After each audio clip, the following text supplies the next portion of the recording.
자, 이번 시간은 첫 시간으로 웹 해킹에 접근하기 위해 웹에 대한 내용에 대해서 진행하도록 하겠습니다. 자, 보통 해킹 분야에서 해킹은 기본적으로 본래 만들어진 의도와 다른 결과를 발생시키는 것을 의미합니다.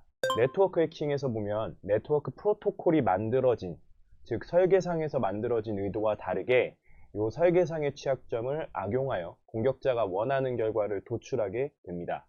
또 다른 유형으로는 시스템 해킹은 보통 유저나 커널단의 소프트웨어나 라이브러리상의 취약점을 악용하게 되겠죠. 이번 과목에서 주요한 이 웹 해킹은 동일하게 웹에서 의도치 않은 행위를 발생시키는 것을 의미하며, 이를 위해 공격자는 웹에 대한 이해도를 가지고 있어야 취약점을 찾을 수 있게 됩니다. 결론적으로 웹 해킹을 이해하고 실습하기 위해서는 웹에 대한 이해가 필수적으로 필요하게 됩니다. 자, 이번 챕터에서는 웹에 대한 간단한 설명을 하고 웹에서 사용되는 기술이나 구성 요소 같은 부분들을 정리하는 시간을 갖도록 하죠. 웹 서비스의 이 월드와이드 웹은 인터넷에 연결된 수많은 컴퓨터를 통해 정보를 공유할 수 있는 공간으로 간단히 웹이라고 부르는 경우가 많습니다. 보통 우리가 정보를 공유할 때 웹을 가장 많이 사용을 하죠. 하이퍼링크를 통해서 문서에서 다른 문서로 즉시 접근할 수 있는 하이퍼텍스트 형식으로 다양한 정보를 효과적으로 검색하는 시스템으로서 전 세계에서 가장 많이 사용되고 있는 시스템입니다. 초기의 웹 같은 경우는 앞에서 이제 웹 1.0으로 되어 있는데 이 정적인 서비스를 제공을 합니다. 단순히 정보만 공유하고 검색하기 위한 정적인 서비스로서 웹 브라우저를 이용해서 웹 서버의 문서, 보통 웹페이지죠. 웹페이지 등의 정보를 읽어들여 출력하는 정적인 형태의 간단한 서비스였었습니다. 시간이 지나고 이제 웹을 통해 수많은 것들이 가능해지면서 사용자가 생성한 정보 등을 이제 서버가 수집하고 다른 사용자에게 제공되는 동적인 형태로 변경되면서 동일한 페이지에서도 사용자의 사용자의 요청에 맞는 다른 정보를 동적으로 표현하게 됩니다. 예를 들면 우리가 이제 일반적으로 가장 많이 사용하는 쇼핑몰의 상품 정보를 보는 페이지에서도 자신이 원하는 상품의 정보를 동일한 페이지지만 각각의 사용자가 자신이 원하는 상품의 정보를 보거나, 이제 포털 같은 경우는 이제 여러분들이 로그인한 자신의 계정에 맞는 메일 정보를 보는 등 이제 사용자별로 동적인 정보를 웹에서 제공할 수 있게 되겠죠. 자, 웹의 편의성으로 인해 현재 대부분의 정보는 웹을 통해서 접근한다 볼 수 있고, 이를 통해 전자상거래나 이제 업무 등 다양한 분야에서 사용되고 있습니다. 자, 웹이 복잡해짐에 따라 웹의 구성 요소나 기술, 언어, 랭귀지 같은 것들이 이제 다양하게 되었고요. 이 다양한 기술들은 웹 해킹을 학습하기 전에 웹 이해를 통해 각 구성 요소에 대한 정의를 해볼 필요가 있습니다. 자, 그러면 저희가 이제 이런 부분들을 지나서 이제 웹 구성 요소가 지금 이제 이 문서 앞에 보여 있는 문서에 담겨 있는데, 이런 부분들을 이제 이번 시간에 칠판을 통해서 조금 이제 세부적으로 좀 정의를 해보고요. 물론 이번 시간에 웹에 대한 모든 것들을 다 배울 수는 없겠죠. 그냥 저희가 이제 추후에 어떤 기술을 배우는데 이게 웹의 구성 요소에 어떤 목적에 필요한 기술인지 또는 언어인지 이런 부분들을 구분할 수 있는 선행 지식으로 생각하시면 될 것 같습니다. 자, 웹의 목적은 정보를 공유한다라고 했었죠. 보통 여러분들이 정보를 공유하기 위해서 또는 정보를 보는 여러 가지 방법 중에 하나는 파일을 송수신하는 방법도 있습니다. 파일을 송수신해서 파일을 통해서 문서를 받고 문서 편집기를 통해서 열어서 보고요. 필요한 정보들을 볼 수도 있지만, 이런 파일을 송수신하는 방식의 단점으로는 일반적으로 책을 보는 것과 같죠. 책을 보다가 이 책 내용에 있는 어떤 정보나 단어들의 정보를 모를 경우 이 정보와 연관된 다른 정보를 찾기 위해서는 그 정보가 있는 파일을 또 찾아서 다운로드해서 받아야 된다라는 불편함이 있습니다. 웹에서는 보통 그렇기 때문에 이 정보를 공유하기 위해서 페이지, 즉 웹에서 제공하는 정보가 담겨있는 페이지 내에 어떤 연관된 정보를 찾아가기 위해서 하이퍼링크라는 걸 사용을 하게 됩니다. 그리고 이 하이퍼링크라는 걸 통해서 전 세계에 있는 수많은 페이지들이 서로 이제 거미줄처럼 엮여 있게 되겠죠. 그러다 보니까 웹에서 사용하는 기술들도 되게 많고요. 그리고 이 정보를 공유하기 위한 다양한 구성 요소들이 존재를 하게 됩니다. 당연히 아까 말씀드린 것처럼 초기의 웹 또한 정보라는 걸 사용자가 직접 만들어서 보는 방법도 있겠지만 이 정보를 공유하기 위해서 당연히 인터넷상에서 많이 사용되는 모델인 클라이언트 서버 모델을 사용을 했겠죠. 자, 그래서 웹도 기본적으로 클라이언트 서버 모델을 사용을 하게 됩니다. 자, 클라이언트 서버 모델이 있게 됩니다. 자, 그리고 기본적으로 웹에서 이제 이 하이퍼링크라는 걸 이용해서 이제 정보를 공유하게 되는데 이 하이퍼링크를 사용하는 텍스트를 보통 하이퍼텍스트라고 합니다. 하이퍼텍스트라고 하겠죠. 자, 요 하이퍼텍스트는 여러분들이 이제 인터넷상에서 어떤 정보를 보다가 이 텍스트를 클릭을 하면 그 텍스트와 연결된 다른 페이지, 이제 다른 정보를 요청할 수 있게끔 링크를 사용하는 텍스트를 하이퍼텍스트라고 합니다. 자, 그리고 이 하이퍼텍스트라는 걸 통해서 서로가 이 페이지들이 연결이 되게 되고요. 이 하이퍼텍스트를 사용하는 어떤 정보를 만들기 위해서, 즉 웹 문서를 만들기 위해서 사용하는 핵심 언어를 HTML이라고 부르게 됩니다. 자, HTML 대적도록 할까요? HTML 보통 하이퍼텍스트 마크업 랭귀지라는 이제 약자를 가진 HTML은 이제 인터넷에서 웹 문서, 즉 정보라는 걸 공유하기 위해서 이제 사용하는 언어라고 보시면 됩니다.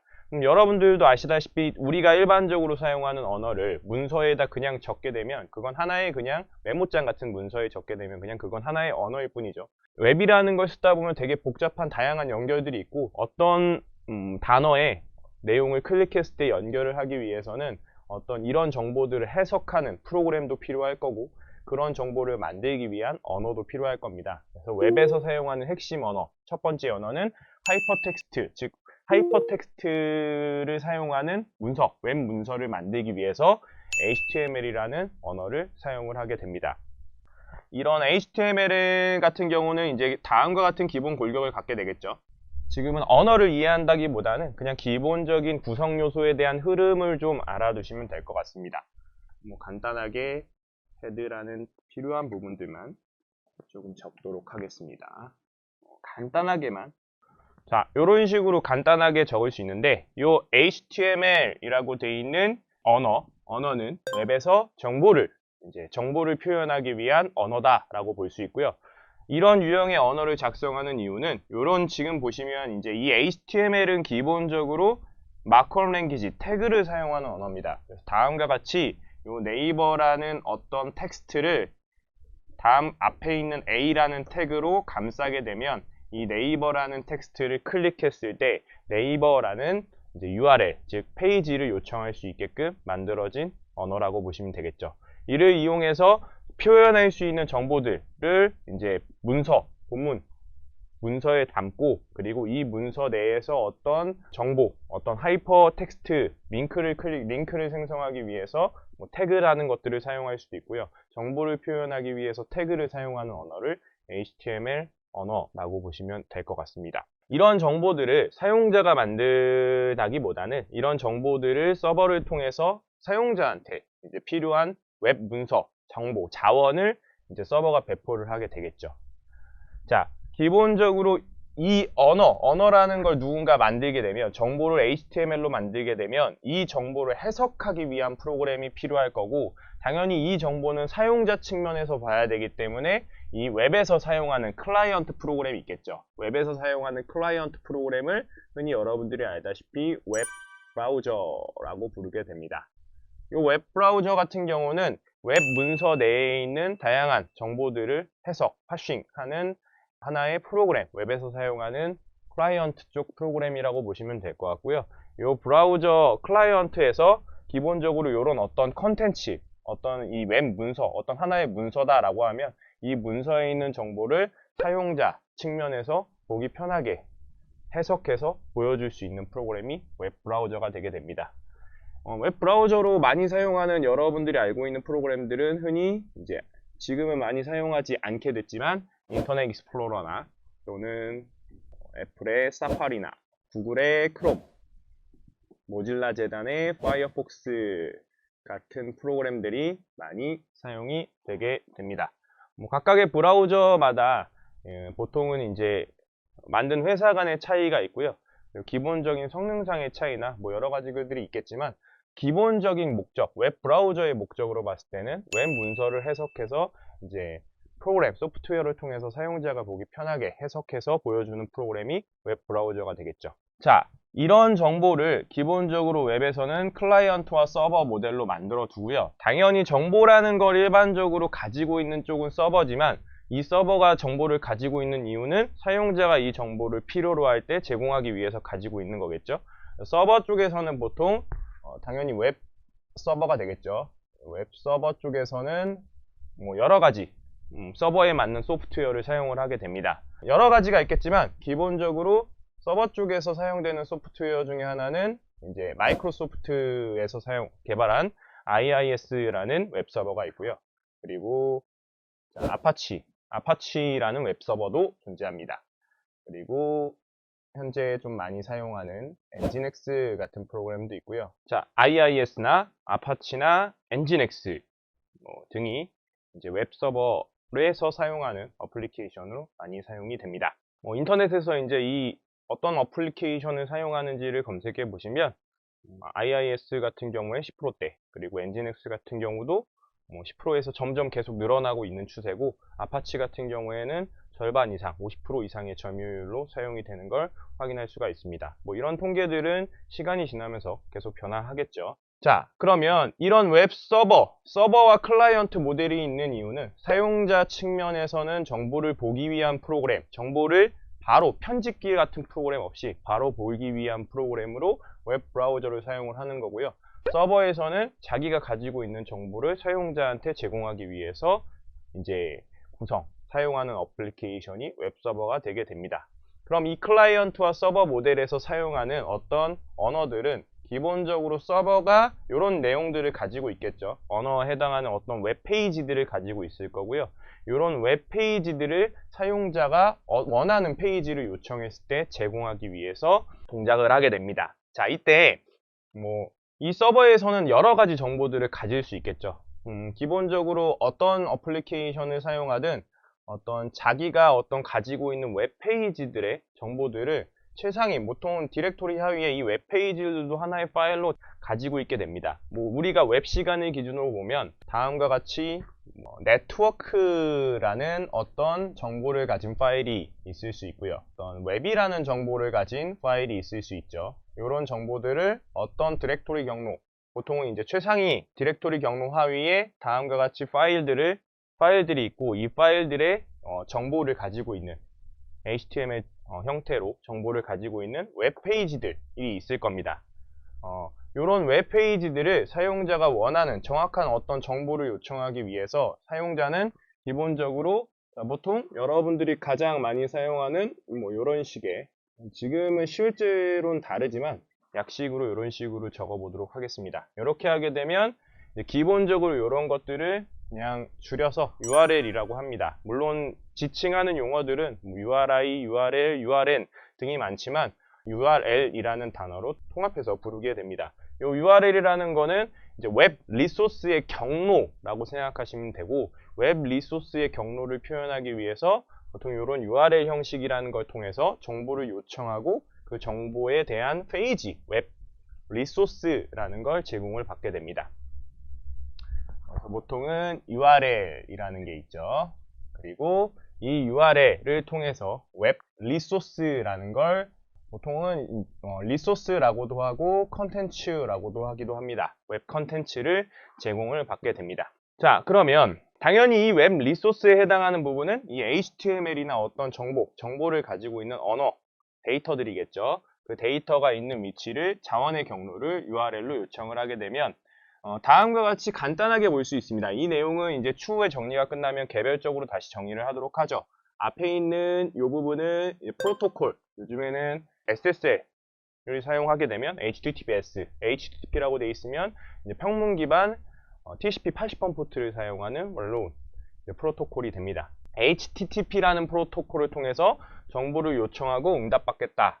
즉 프로토콜을 지정하게 되고요.